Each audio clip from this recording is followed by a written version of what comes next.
Hi friends, welcome to my channel. ఈరోజు special recipe వచ్చి meal maker biryani. Meal maker బిర్యానీకి ఎలా తయారు చేయాలో చూద్దామా? ఒక బౌల్ తీసుకొని అందులో 1 కప్పు దాకా అయితే మిల్ మేకర్ వేసుకోవాలండి. వేసుకున్న తర్వాత గోరువెచ్చని వాటర్ పోసుకోవాలి. వాటర్ పోసుకొని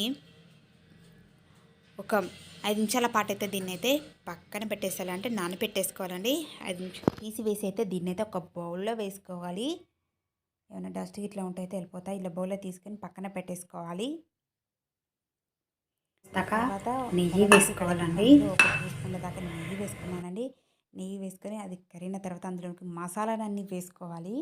ఇలా అన్ని మసాలాలు వేసుకున్న తర్వాత దాంతో దాల్చిన చెక్క, ఇలాచి వేసుకొని ఒక 2 నిమిషాల పాటు దీన్ని ఫ్రై చేసుకోవాలి. అంతా ఇలా ఫ్రై అయిన తర్వాత ఇందులోనికి అయితే సన్నగా కట్ చేసుకున్న ఉల్లిపాయలు వేసుకున్నానండి. ఉల్లిపాయలు వేసుకొని దీన్ని అయితే లైట్ గోల్డెన్ కలర్ వచ్చే వరకు అయితే ఫ్రై చేసుకున్నాను. తర్వాత పచ్చిమిర్చి వేసుకున్నాను. వేసుకొని అదితో ఫ్రై చేసుకోవాలి కదా, అదితో ఫ్రై చేసుకున్నానండి. ఇలా ఫ్రై అయిన తర్వాత ఇందులోనికి అయితే కొంచెం వెజిటేబుల్స్ ఉండాలి కదా అన్నట్టుగా క్యారెట్ వేసుకున్నానండి. క్యారెట్ వేసుకొని ఒక 3-4 నిమిషాలు అయితే దీన్ని అయితే ఫ్రై చేసుకున్నాను. క్యారెట్ ఫ్రై అయిన తర్వాత మనం ముందుగా శుభ్రం చేసి పెట్టుకున్న మిల్ మేకర్ వేసుకొని ఒక 3 నిమిషాల పాటు అయితే దీన్ని ఫ్రై చేసుకోవాలండి. మిల్ మేకర్ ఇలా ఫ్రై అయిన తర్వాత ఇందులోనికి కొంచెం టేస్ట్గా పుల్లగా ఉండాలనుకొని కొద్దిగా టమాటా వేసుకున్నానండి.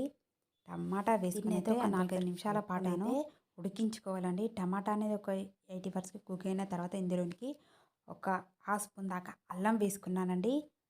అల్లం ఫస్ట్ వేసుకుంటే అడుగంటుతుందని వేసుకోలేదు. తర్వాత చిటికెడు పసుపు, అలాగే మీకు ఎంత కారం తింటారో అంత కారం వేసుకోవచ్చు. అంటే నేను 1 స్పూన్ దాకా వేసుకున్నాను. తర్వాత ధనియాల పొడి, రుచికి సరిపడు ఉప్పు, అలాగే 1 స్పూన్ దాకా బిర్యానీ మసాలా, 1/2 స్పూన్ దాకా గరం మసాలా వేసుకున్నానండి. ఇవి వేసుకుంటే భలే టేస్ట్ ఉంటుంది కదా. వేసుకొని మసాలా మొత్తం మిల్ మేకర్ పట్టేంత వరకు అయితే బాగా కలుపుకొని ఒక 3 నిమిషాల పాటు అయితే దీన్ని ఫ్రై చేసుకున్నానండి. ఇలా ఫ్రై అయిన తర్వాత ఇందులో చివరిగా నేనైతే పెరుగు వేసుకున్నానండి. పెరుగు వేసుకొని అంతా ఒకసారి కలుపుకొని, పెరుగుతో పట్టాలి కదా మిల్ మేకర్కి అన్నట్టుగా అంతా ఒకసారి కలుపుకొని అయితే ఒక 2 నిమిషాలు ఉంచుకొని, ఎక్కువ ఉంచుకోలేండి, ఒక 2 నిమిషాలు చూడండి. మంచిగా పెరుగు మిల్ మేకర్కి అయితే చక్కగా పట్టేసింది.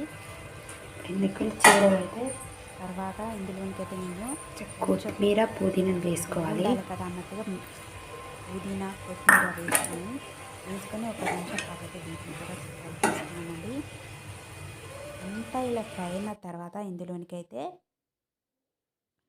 ముందుగా నానబెట్టుకున్న బాస్మతి రైస్ అండి, నేను ఒక గ్లాస్ దాకా తీసుకున్నానండి. అంతా ఇలా రైస్ అంతా వేసుకున్న తర్వాత ఇందులోనికి ఇప్పుడైతే మనం వాటర్ వేసుకోవాలండి. నానబెట్టుకున్నానికి ఒకటి వేసుకుంటే చాలండి. వేసుకొని అంతా ఒకసారి కలుపుకోవాలండి.